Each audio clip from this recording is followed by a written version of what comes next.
बोल प्रेम स्वामी श्री सद्गुरु महर्षि में परमहंस महाराज जी की जय। गुरुदेव का प्रवचन। परम प्रभु सर्वेश्वर का अपरोक्ष ज्ञान प्राप्त करने का साधन। परम प्रभु सर्वेश्वर का अपरोक्ष ज्ञान प्राप्त करने के साधन को जो जानने के पहले परम प्रभु के स्वरूप का तथा निज स्वरूप का परोक्ष ज्ञान श्रवण और मनन द्वारा प्राप्त करना चाहिए और सृष्टि क्रम के ज्ञान के सहित यह भी जानना चाहिए कि कथित युगल स्वरूपों के अपरोक्ष ज्ञान नहीं होने के कारण क्या है।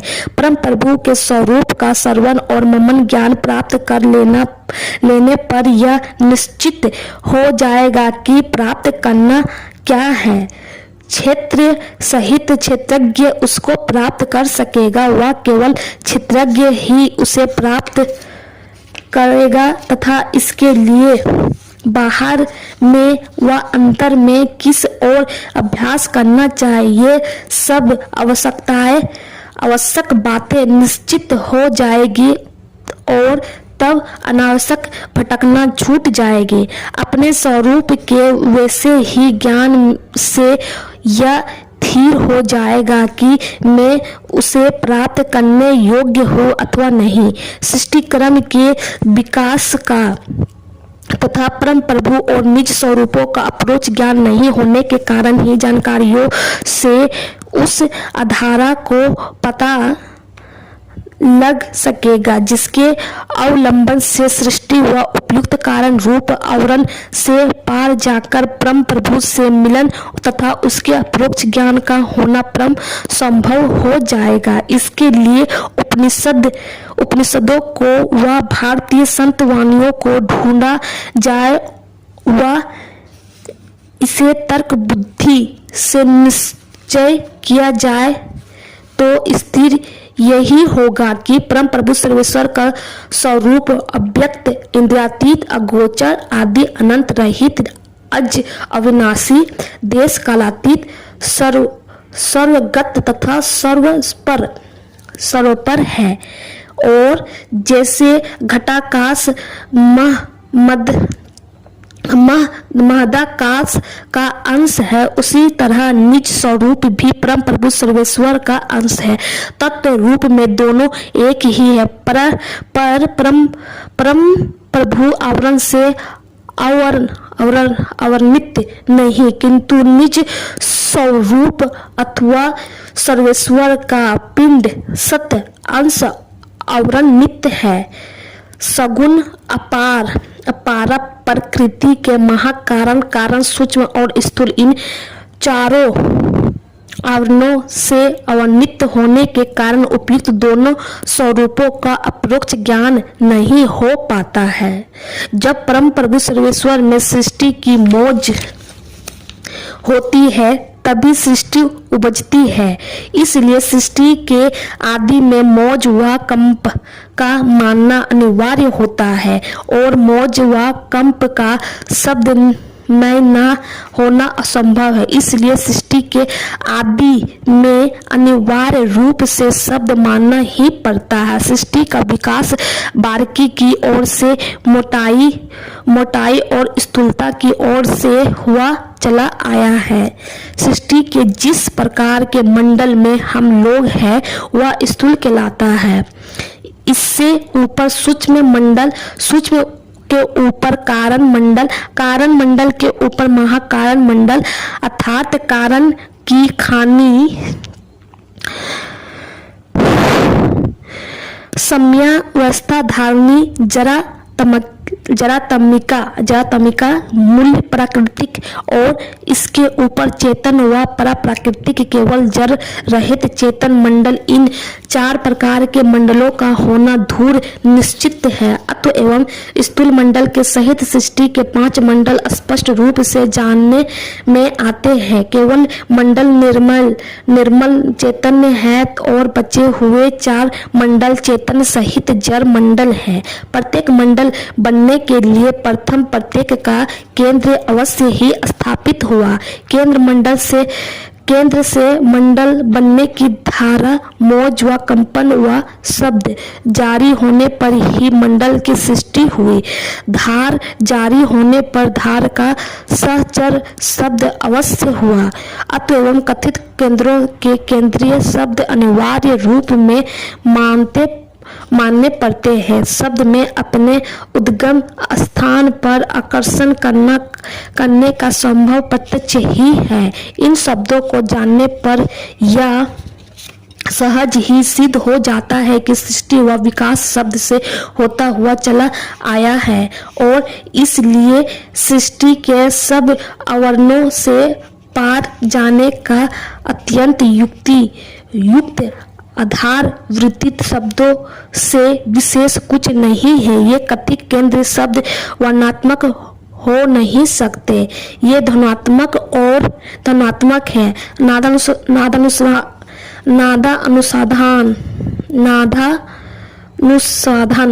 नादानुसाधन व स्रोत शब्द योग इन्हीं नादों व धनात्मक शब्दों का होता है। उल्लेखित शब्दों के आकर्षण के कारण स्रोत शब्द योग का फल अत्यंत ऊर्ध्व गति तक पहुंचना निश्चित और युक्त है।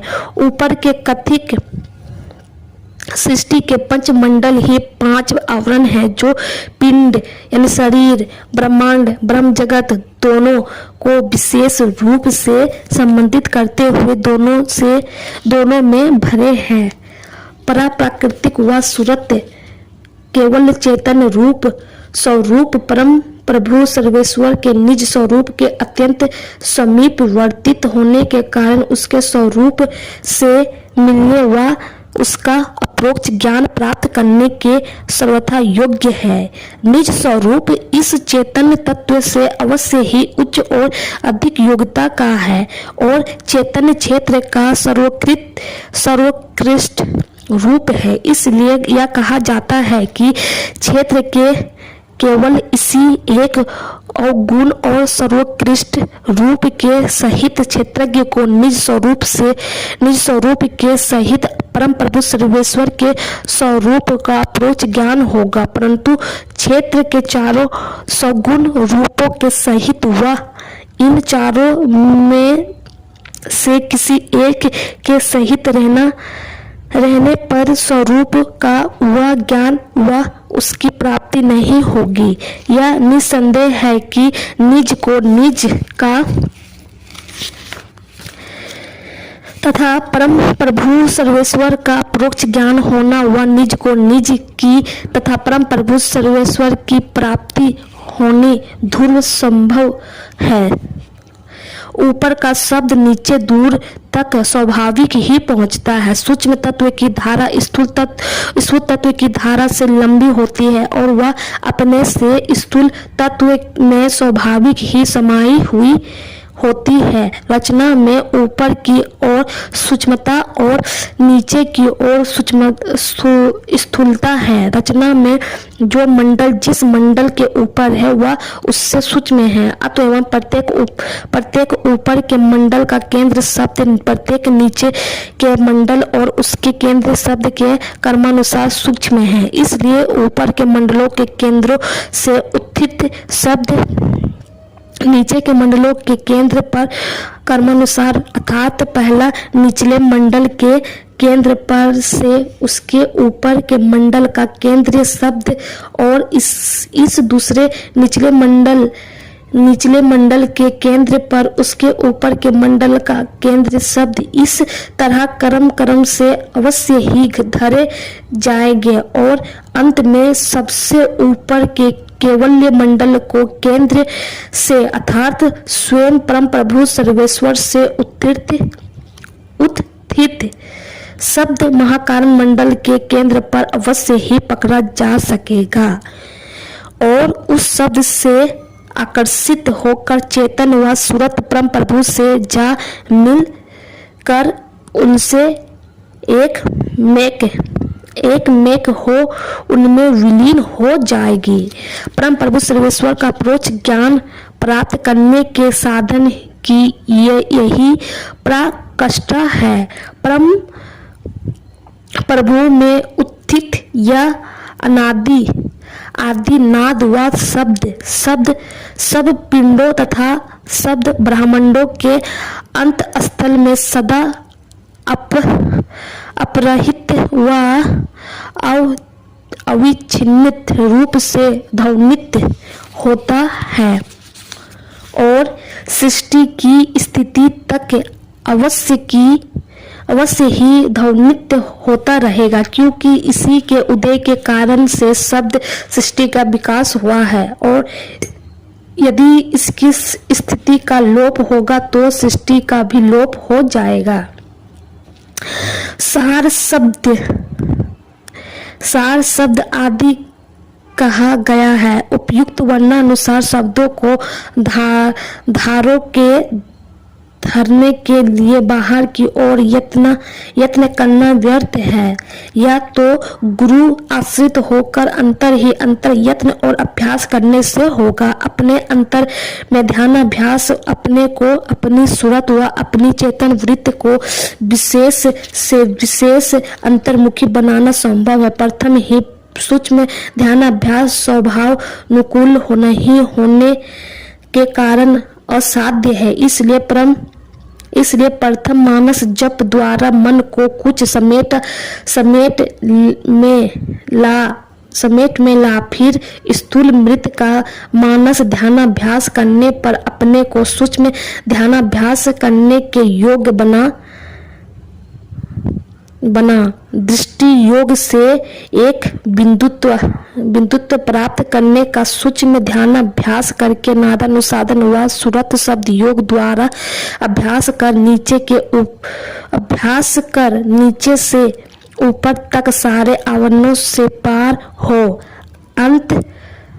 अंत तक पहुंचना परम संभव है। ऊपर यह वर्णन हो चुका है कि पिंड और ब्रह्मांड दोनों को विशेष रूप से संबंधित करते हुए दोनों को सृष्टि के वर्णित मंडल तथा आवरण भरपूत करते हैं और इन्हीं आवरणों को पार करना सारे आवरणों को पार करना है। कथित विशेष संबंध इनमें यह है कि पिंड के जिस आवरण में जो रहेगा बाहर के व ब्रह्मांड के उसी प्रकार आवरण में वह रहेगा और पिंड जिस आवरण को वह शब्द आवरणों को जो वह पार करेगा ब्रह्मांड के उसी आवरण को वह शब्द आवरणों को वह पार कर जाएगा। अर्थात जो पिंड को पार कर गया वह ब्रह्मांड को भी पार कर गया, इसमें कुछ भी संशय नहीं है। परम योग, परम ज्ञान और परम भक्ति का गंभीरतम रहस्य और अंतिम फल प्राप्त करने का साधन मानस रूप में कहा जा चुका है। बोल परम सोम श्री सद्गुरु महाराज की जय।